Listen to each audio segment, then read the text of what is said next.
Hello, and welcome to the Digital North. We aim to be the round table for the digital age. Each week we get together to discuss a movie, an album, or documentary, and we dig into the themes, style, context, and content of that work to try and understand what makes it special. This week we'll be talking about the 2014 film Dear White People, which is directed by Justin Simien? Justin S. I'm Ryan Hamilton. Joined with me today are David Nielsen and Nate Sand. And Nate, this was your choice for this week, so why don't you take it away from here? Sounds good.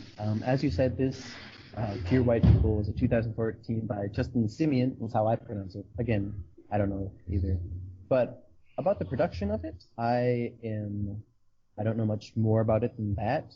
I do know that it was recently made, I think 2016, turned into a Netflix series. 2017 was turned into a Netflix series.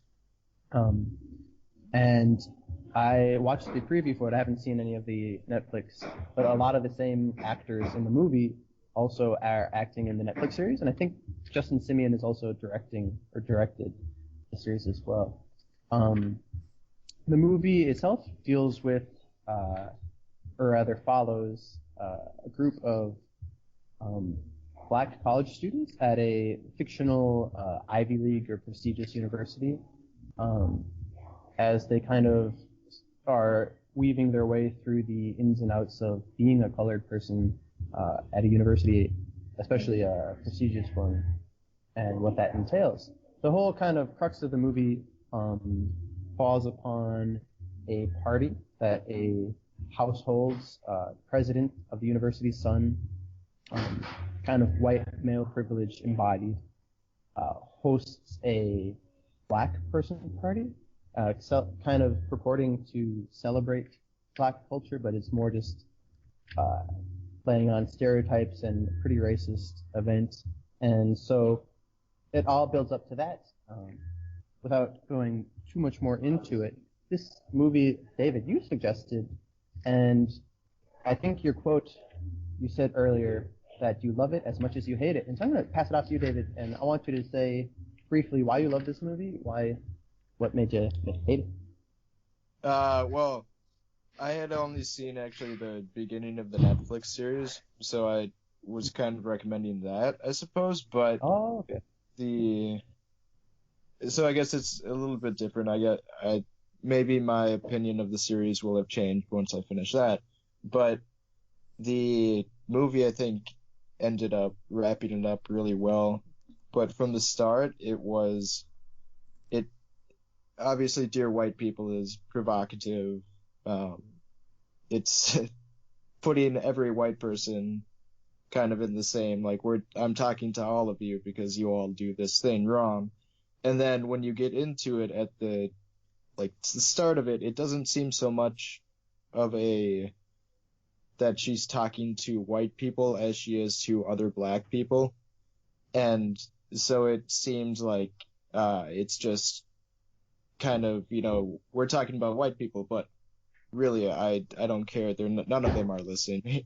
I'm just talking to black people who are Uncle Toms or whatever. So yeah, that's all I have. And it should be noted that the title itself comes from a radio show that one of the main characters, whose name escapes me right now, Brian, David? Sam. It's Sam's radio show in the film and the TV show. Mm-hmm. And so the radio show, she begins at Dear White People, and it's a campus radio, so it's broadcast over the university. It's pretty controversial because she addresses kind of microaggressions in a very pointed way, a very upfront way, and she is kind of the leading impetus behind a movement of the different houses on this campus who are now required to not integrate so much as just randomize. And so when students go to the college, they don't have a choice anymore. They are just kind of randomly, that's what's going to be happening, I think, in the film, that they're going to be put randomly in different houses and the house that's traditionally and the black house, the colored house of color, is actually strongly opposed to this. They want to have choice. They want to have this uh, kind of safe space, I guess. And so they're opposed to the randomization, even though that seems, if you just look at it, like maybe a good thing. But yeah, Ryan, what did you think of this film, just off the bat, first impressions? Yeah, in broad strokes, I thought it was a pretty good film. I mean, it wasn't superb in any of its presentation of its themes, and in a lot of ways, it it was a passable to decently good film. The cinematography was pretty basic. The set design was okay. The blocking was a little bit weird sometimes. I thought the acting was kind of strange, and like especially at the beginning of the film, there there was something really off about the audio. I don't know if it was the audio quality or if it was the editing, but it seemed like when people had lines, the way that it was edited or either the way that the lines were delivered didn't give enough weight to them. So it kind of seemed like it was just kind of like a barrage of words at you, and it didn't have enough weight to some pretty interesting things. And I can't help but contrast it to the TV show because I've seen 5 episodes now, and the TV show is just so much prettier. Like the set design is so much better, the color is so much nicer, and the editing, I think, or the acting is just so much cleaner and more powerful. So in general, I thought it was a decent movie. I like the themes, and I think it's meant to be a provocative film. It's meant to be a pretty provocative title. I know when I first saw the series name on Netflix, I was kind of my knee-jerk reaction was to be pretty offended by the title. Before I knew what the series was about, I had assumed because it said "Dear White People" that um, it would just be completely defamatory and just be so completely, um, yeah, just awful in so many ways. And I thought, like, identity politics is something that I think is pretty, um, I don't know, ethically uncool, ethically almost indefensible in some ways. And so when I see the title "Dear White People," my initial knee-jerk reaction is to think like that's fucked up. You shouldn't be grouping people together like that. Um, but as the movie progressed, I liked it more. The characters got more fleshed out. The I don't know if the acting was better later on or what happened, but the film started to come together, and I liked pretty much all the film until the end. I thought the end was pretty lame. Why did you think the end was lame? Uh, so I've seen a couple episodes of Dear White People, so I don't since watching this film, so I don't really remember, how it ended. But didn't it end with Sam and her boyfriend on the bridge, and basically her boyfriend like saving her from herself and being her salvation? Wasn't it? Wasn't it I like guess wasn't the trope of like man saves woman, and like you need a romantic partner who's gonna give you balance, and like a white guy who just knows everything about you and everything about your people. It seemed kind of like a little bit of a cop out, but I can I see I that. don't know. Maybe from the other perspective, you might look at it as the race kind of it kind of disappears maybe at the end of the movie. It doesn't matter as much the color, and so instead of opposing, it's just kind of they're moving forward as one type of. I don't know. David, what yeah were you gonna say? The way saw the end was that she didn't really expect it to turn out the way it did. Like, she was obviously the main instigator in all of this stuff, and then it ended up just, I don't know, I think she didn't want to be the center of it. So by the end, she was just kind of retreating. Like, I just I want to be around what makes me comfortable, and if that's just being somebody who is just a normal person and my race isn't my defining factor, then like that's what's comfortable and that's what I'm gonna do. Yeah, I thought it was to go back to Sam and her boyfriend. I thought that they had some really weird chemistry. I don't know like especially that sex scene. It just seemed like they had no chemistry at all, and then they start taking off each other's clothes, and it seemed like there was just there was no love in it. It was them like bickering and just yeah, I like think there wasn't any like warmth and flirtation with their argument either. It was just like, oh, you're just being an angry black girl, or like, oh, you're just a white guy who's got this privilege. Let's fuck. Like I think that there was was no because melting together. you weren't supposed to know that they were about to fuck each other, so Fuck it's each supposed to be other. like kind of a surprise.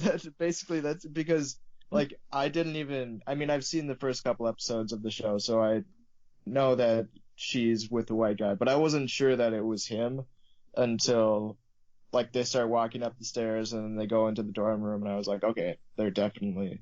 So at that point, yeah, I think it should have gotten more like people in a relationship than Yeah, just I mean, angry talking. you had to know, man, because he was the only white guy who had any like nuance or depth to his character. Um, which kind of brings me to the president's son. Um, I don't remember his name, but the pastiche head writer and president's son, obviously. Um, he is just such a like a trope for like an ignorant, racist, angry white man, which is fine because every film needs a villain. But I thought as an antagonist, it would have made more sense to have him just be just ignorant, but not so overly Malicious. unpalatable where you couldn't like Yeah, empathize with him as all. Because like when he's stating how hard it is to be white and discounting affirmative action, I mean, I don't see how you can still have redeeming characteristics and be an ignorant character. Like that would have even made it more powerful, I think. Because like there's like three white people in this film who have speaking roles, and I think that if it's supposed to be a film where you're trying to educate your audience, it would make more sense to have the characters which represent, the white audience, have some like I don't know, saving characteristics about them that don't make them so bad. But it also made Sam hacking his Facebook profile to host the hip hop party, the blackface party, so much more sense than in the TV show. Because in the film, because this guy is such a racist asshole, I guess it gives her more motivation to kind of expose him and expose other latent racists on campus. yeah. About the well, I know there are at least five that I can think of white person speaking roles. Okay. 'Cause there are the two journalism people, and then the kid, the TA, and the president. Um, but when they're in the dining hall and Sam gets into an argument with the president's kid, Mm. she at one point says, "Let me speak for all black people," like ironically.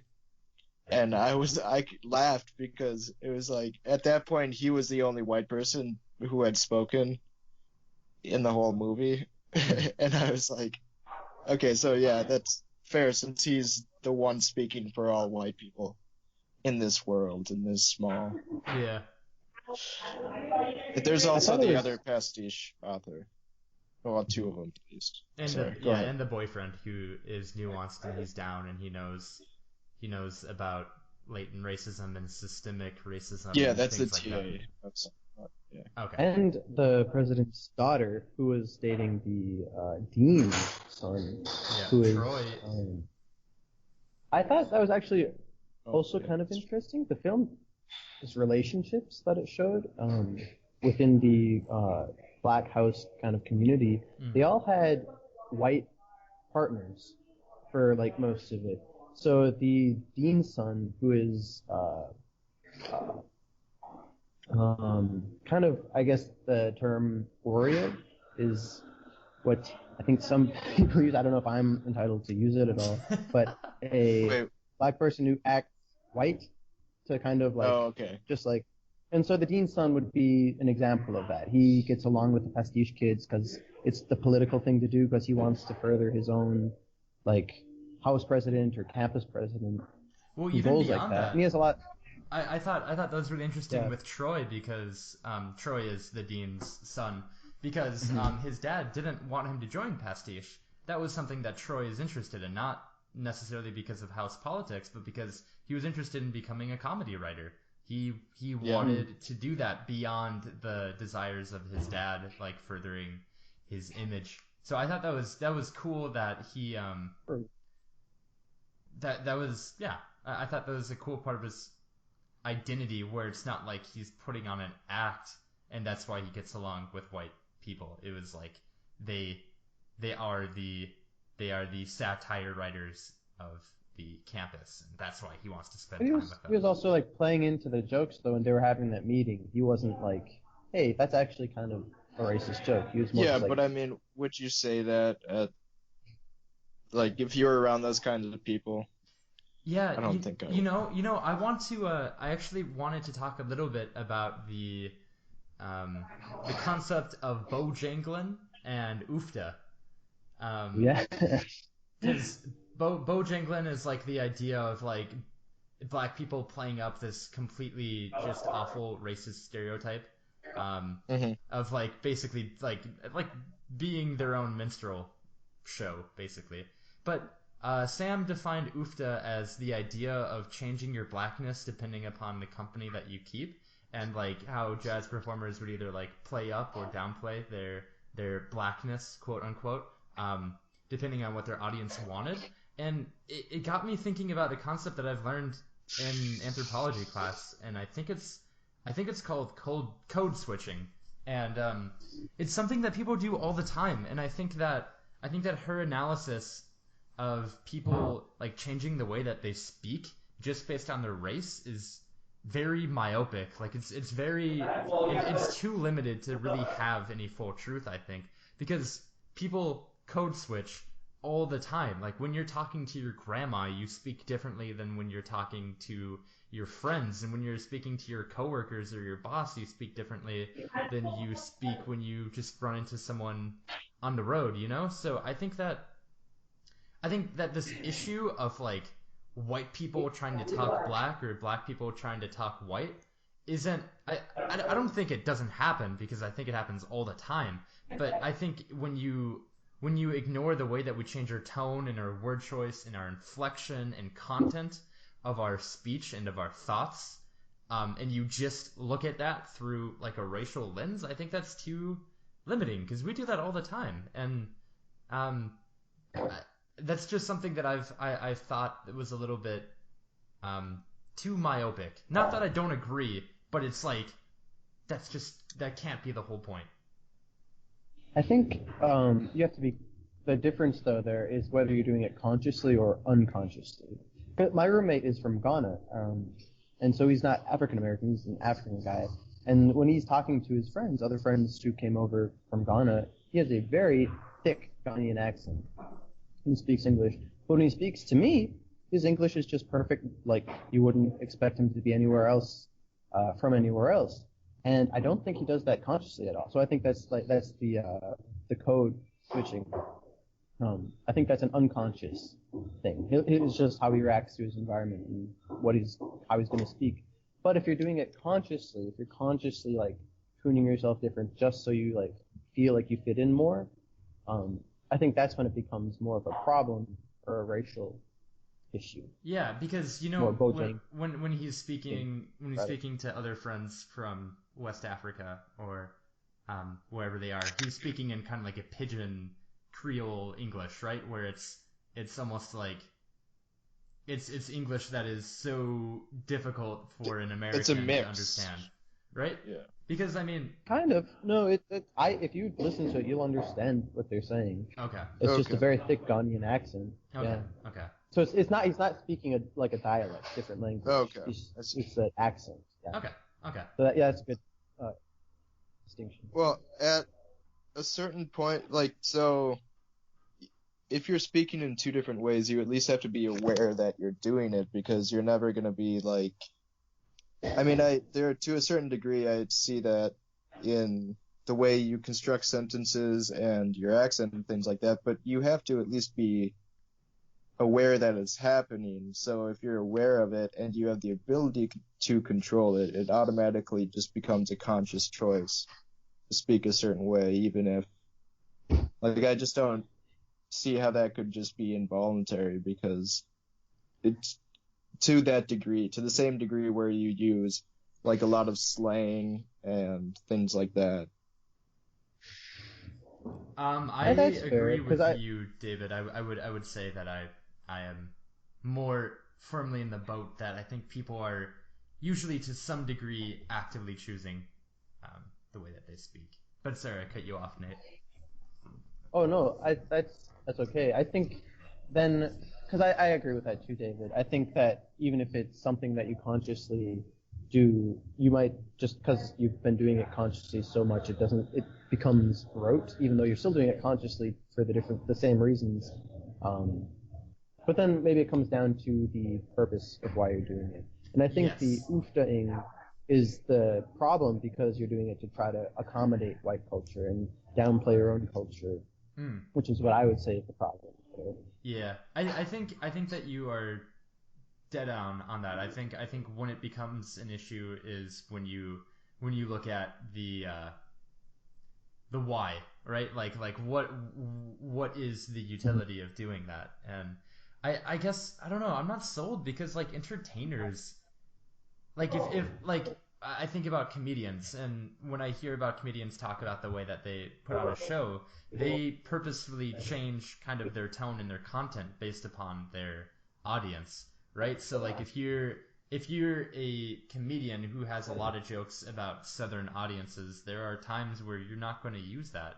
Or like, I mean, there are comedians now who probably thought of like 9/11 jokes years ago and didn't feel comfortable using them until now. So I guess, yeah, I mean, I guess it's a But problem people when aren't. like one group is doing it and they don't think the other group is. But Mhm.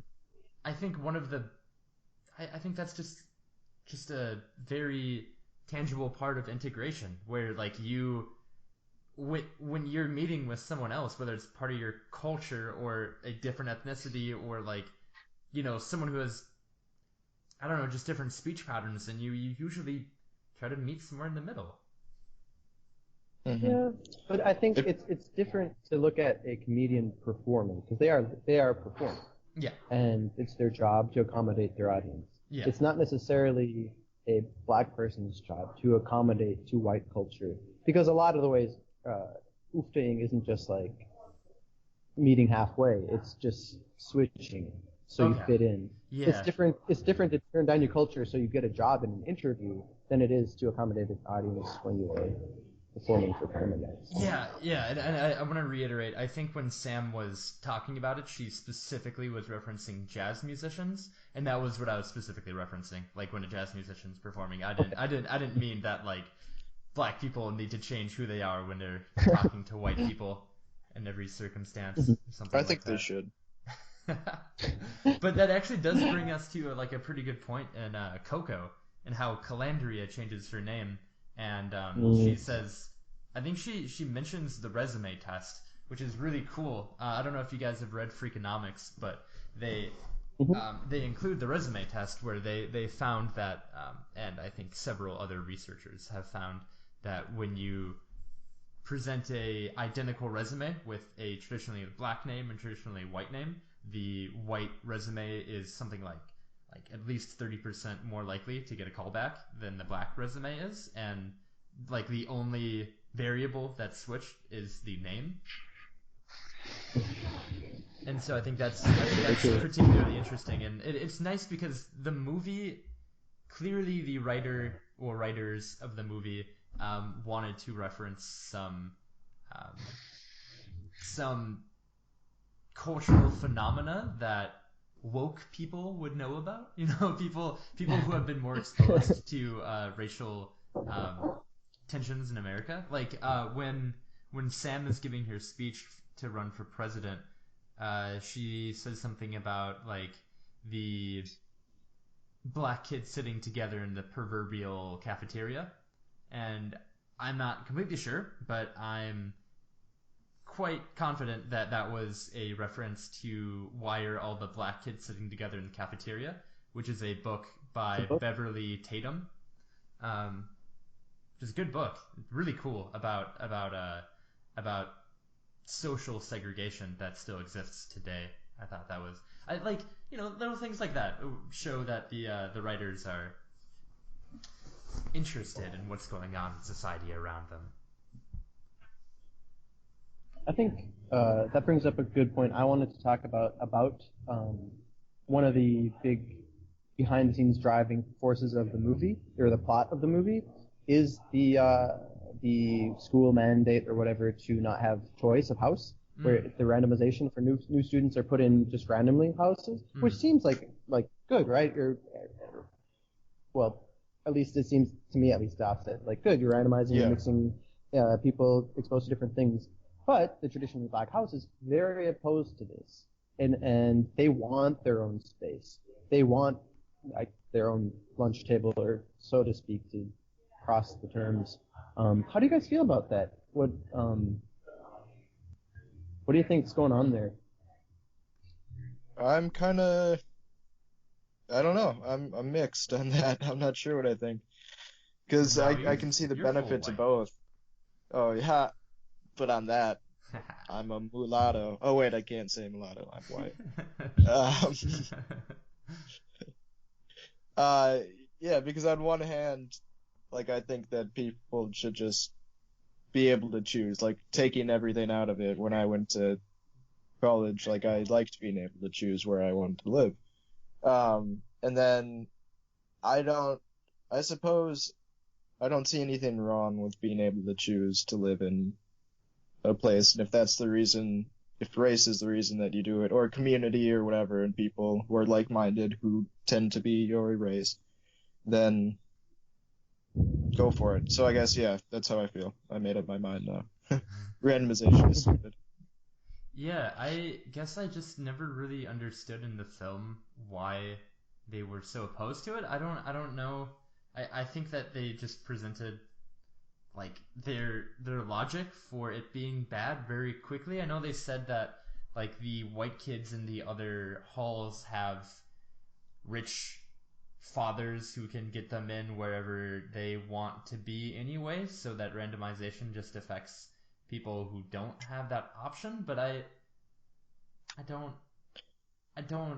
guess I didn't really understand what the issue with randomization is. I think it's just that they in the want to have film. their own community. Yeah.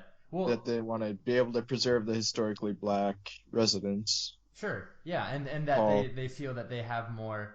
Oh yeah, because when Sam was talking to the president, she said, "Are you afraid that you're gonna have like all the black people getting together and like starting a riot or like banding together against you?" So I guess they feel like they have more collective power together when they act as one force. And it kind of reminds me of a Muhammad Ali quote. I think it was Muhammad Ali, at least. I only saw it once, and it was a long time ago. But he was on a talk show, and he was pretty like actively like against white people. He was saying, like I don't trust you. You guys are evil. You guys are bad. And the interviewer said, not all white people are racist.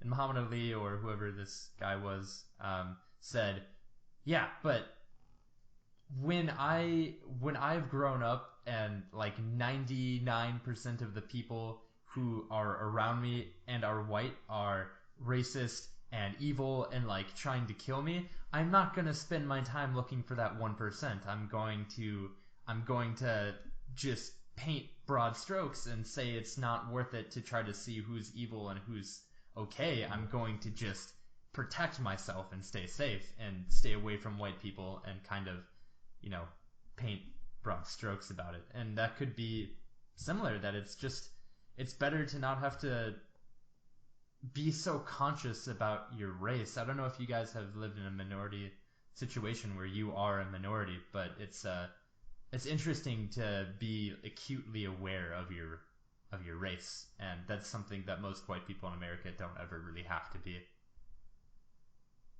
Well, most white people in America. Yeah, dear white people, not dear racist white people, kind of, right?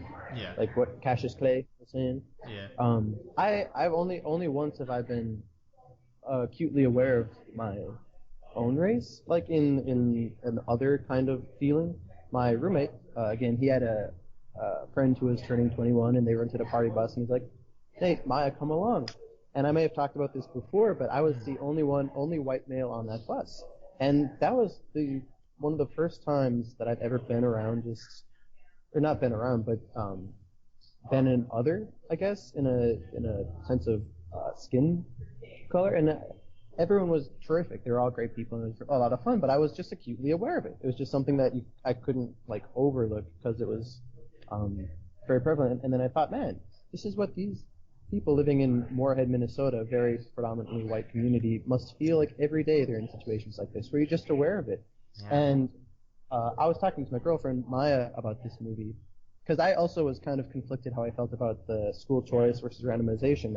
I felt kind of like, well, randomization should be fine. Shouldn't, but it should be noted that randomization was opposed to school choice, so everyone was choosing to be in this black house. But she brought up the concept of safe spaces, and that is just something that us as white males, I don't think really have an idea of what that might mean or give to somebody of color, to have a space where you can be around people who are just very supportive, or like David, you're saying, like-minded, that sense of community.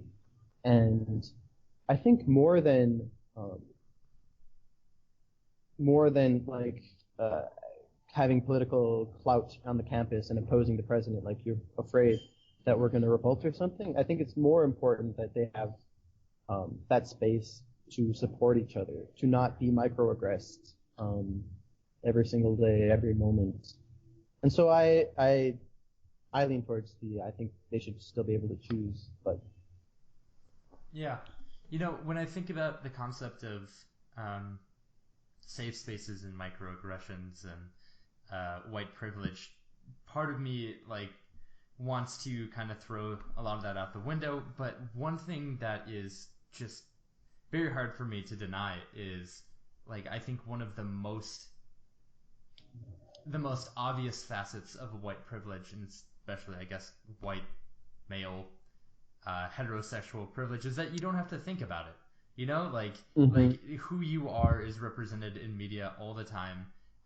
You are kind of the dominant mode of being in America, so you don't ever have to really think about your identity along those lines, whereas people from other groups do have to think about their identity along the lines of, you know, what is my race compared to a white male heterosexual? What is my sex compared to a white heterosexual male? What's my, you know, sexual identity? So I think that's a piece of the puzzle that I think most white dudes don't have to think about. And I think until recently, many of us were incredibly ignorant of that. And I think that's one of the most important things to realize, that when you have this privilege, you just don't need to think about it. And because of that, you are ignorant to your privilege compared relative to other people.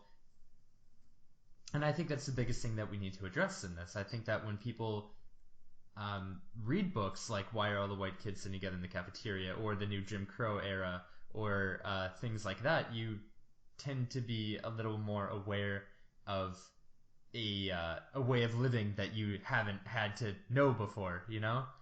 And then and I think when that happens, you do ease some of the systemic racism that we have, and I think that's definitely not all we need to do as a society to move forward and make things a more level playing field for everyone. But I think that's one of the biggest things. Just most people are pretty ignorant of the quote unquote struggle of most white people are ignorant to the struggle of non-whites, I guess I should say. Yeah.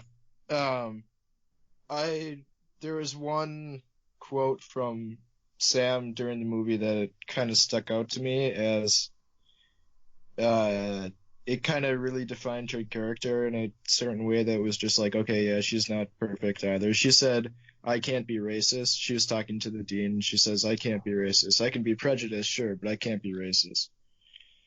And I was like, it's unfortunate that that sort of belief does exist. When I was Oh, that's at that's in line that, with most with kind of up to date definitions of racism, actually. is it really that Yeah. if you're discriminated against, you can't be a racist person? Well, because how racism is defined is racism is a system in which one group is benefited above other groups, and so white people within this definition technically cannot be racist. Or, sorry, are the only group that which can be racist, and other So groups, then they are by other default racist because they exist within the institution that is racist. So, only if they support the institution, only if well, they are I apply to jobs that are statistically more likely to choose me right. So then and that I work at them. what you could say is like we live within a society which is systemically racist.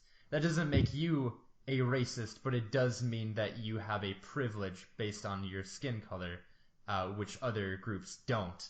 Therefore, they are victims of racism, and you cannot be a victim of racism based on your Okay, skin color. so does However, that mean a person cannot be racist, I don't but know.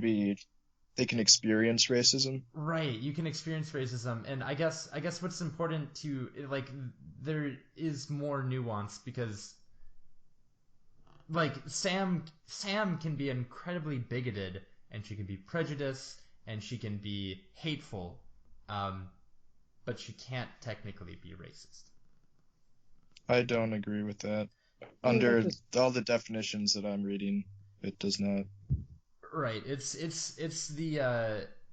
the woke definition. It's the definition which most people who are part of kind of a new civil rights movement or whatever we want to call what is happening, in the I last think 15, that's 20 a years. pretty sneaky way to co-opt a word that's really powerful so that your group is infallible.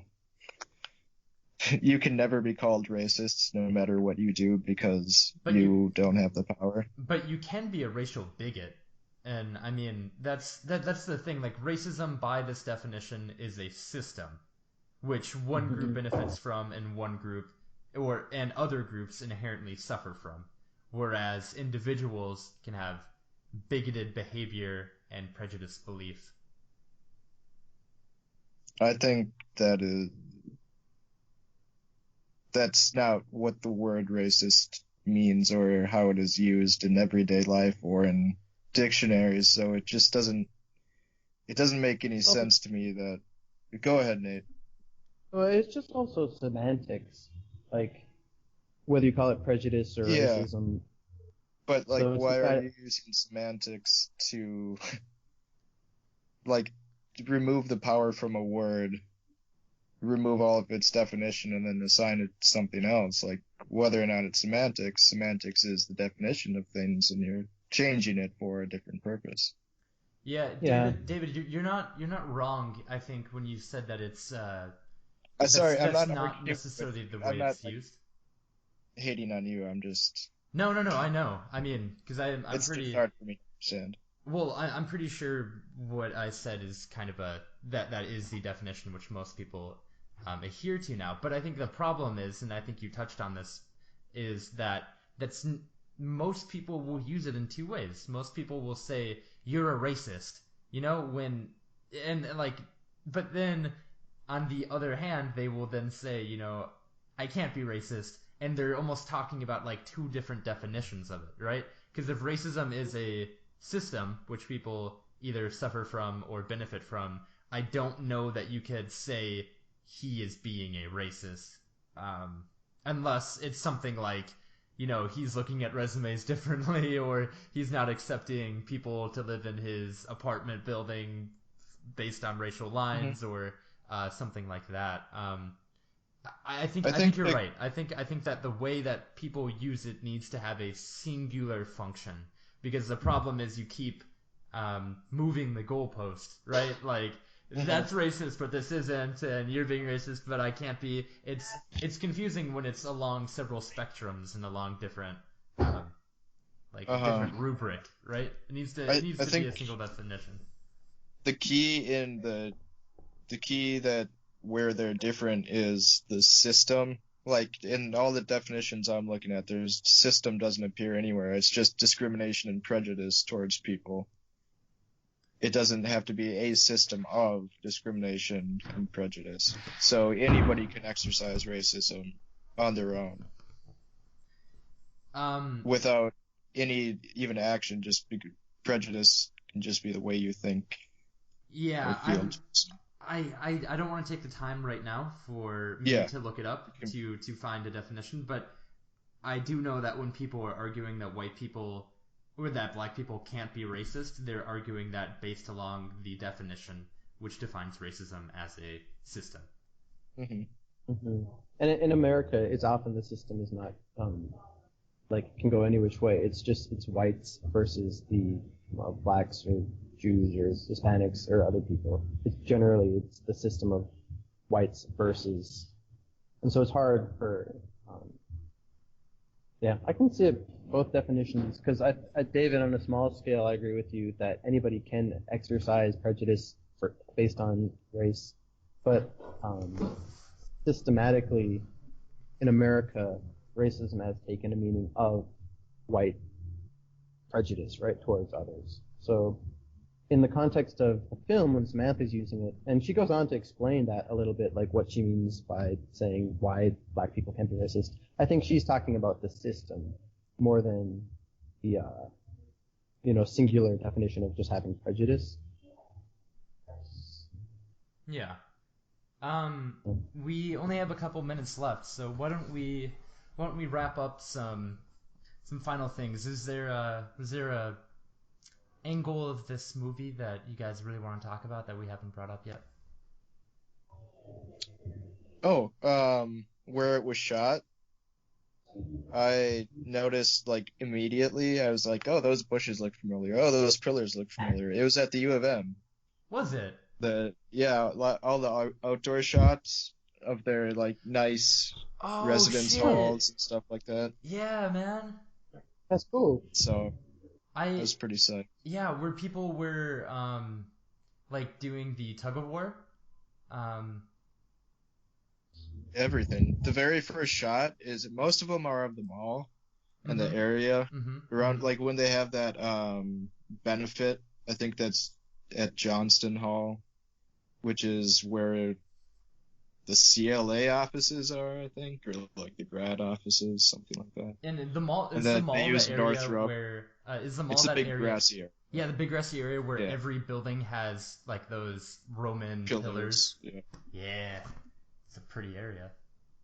The bridge at the end, I walked across like every day for a year. It's between University Avenue and I don't know whatever that is. Oh, that's Phillips. so cool. That's so cool that you picked up on that. Hmm. Oh, So I might have been looking at I was wishing that our school was as nice. Like none of the interiors were shot at the U of M. Pretty sure. yeah. I mean, So that was some nice stuff. this film and the TV show perpetuate the stereotype that dorm rooms are nice. And I don't Yeah. understand it, because dorm rooms in movies and TV shows are these like super just beautiful apartments that I would be happy to live This in isn't if I had a full-time it's an job. Ivy League school though, Yeah. Okay. But even so Ivy League schools, I don't think have that oh no, nice. Ivy League schools have some nice Do they? houses. Yeah, they do. Geniuses need their rest. I've Do they have on-campus living for master's students? Perhaps because I'm not sure. I might want to do that.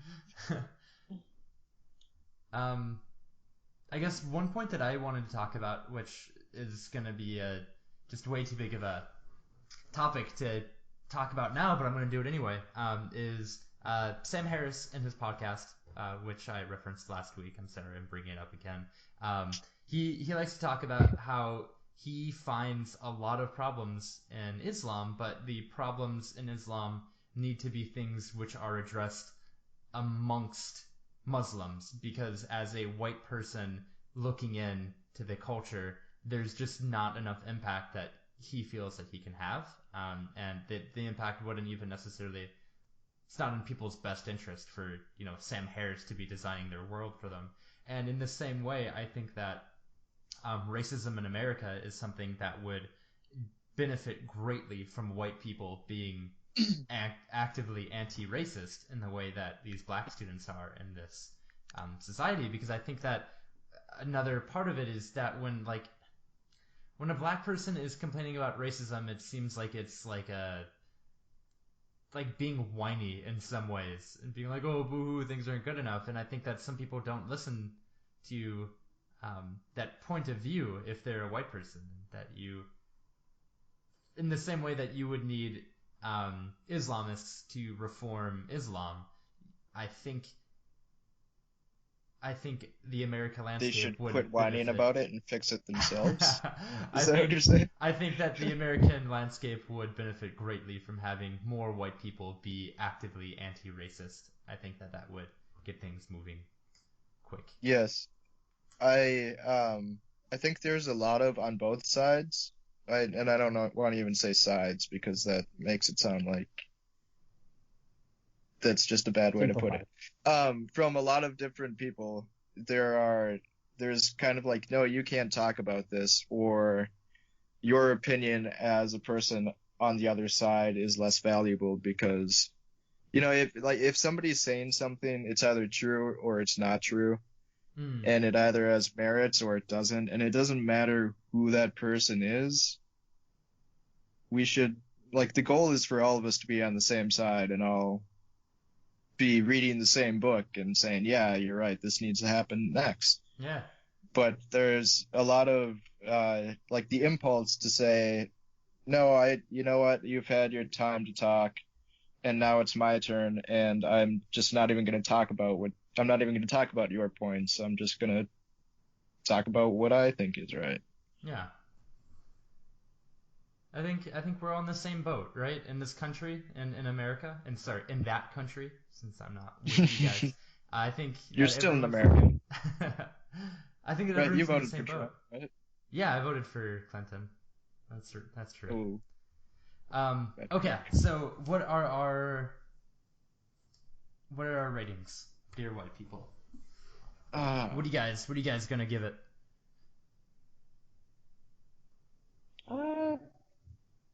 I'd rate it one season of Netflix television out of one season. Ooh, you think it's only going to last score. one? Well, but I it's think only one season. Actually, it's more that I think I'd rather watch the TV or the Netflix series than the movie, from what you guys are saying about it. Okay. So if I had to recommend one or the other, I'd probably recommend the series. And even though I haven't seen the series, it seems like it's maybe a little more nuanced. You just know that we're right. Yeah.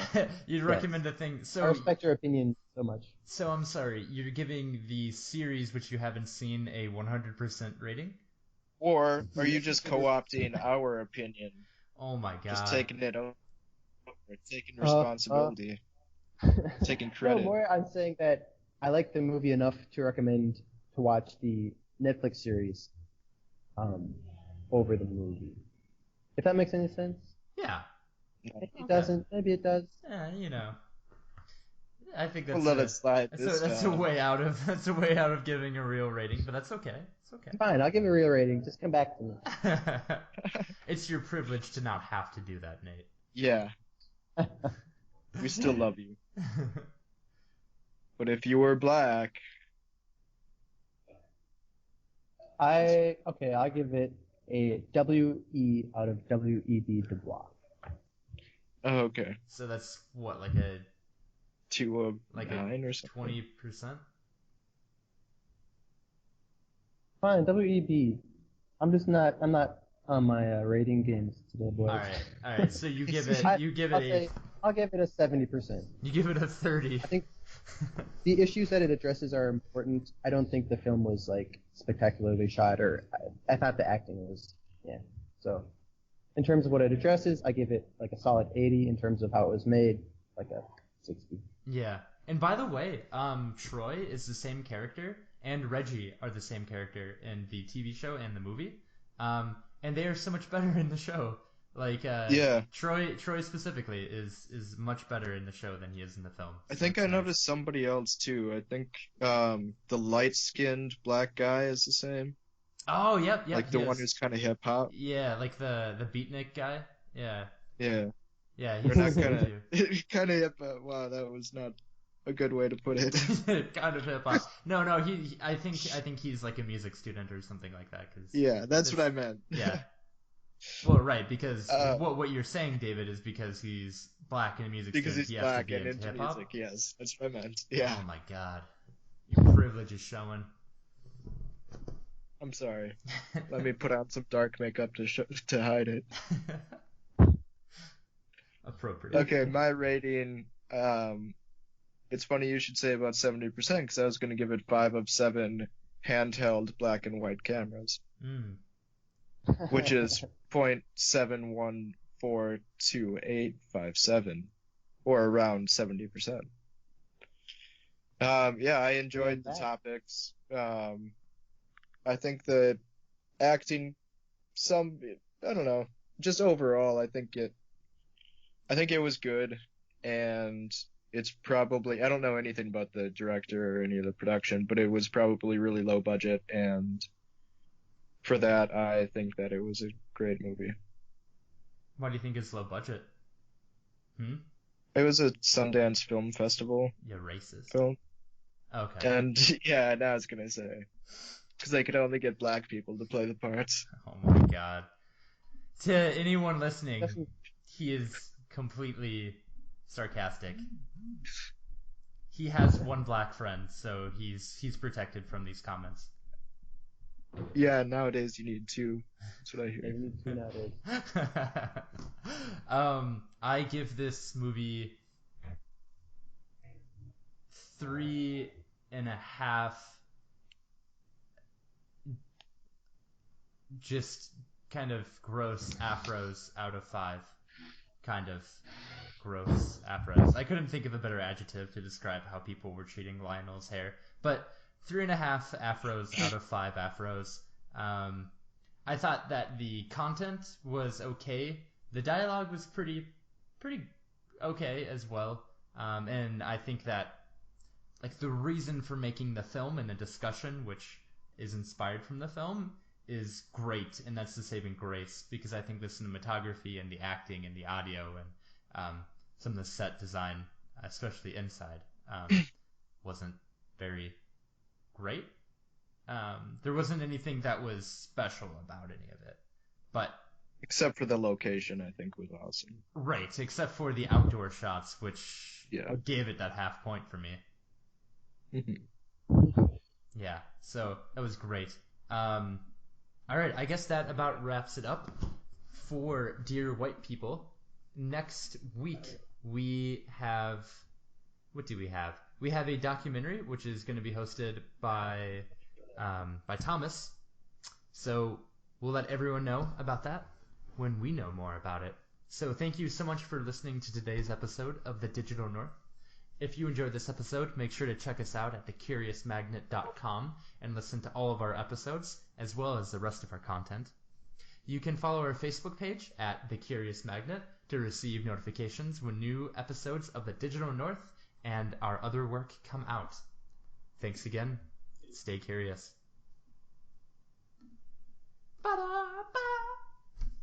Boom, boom.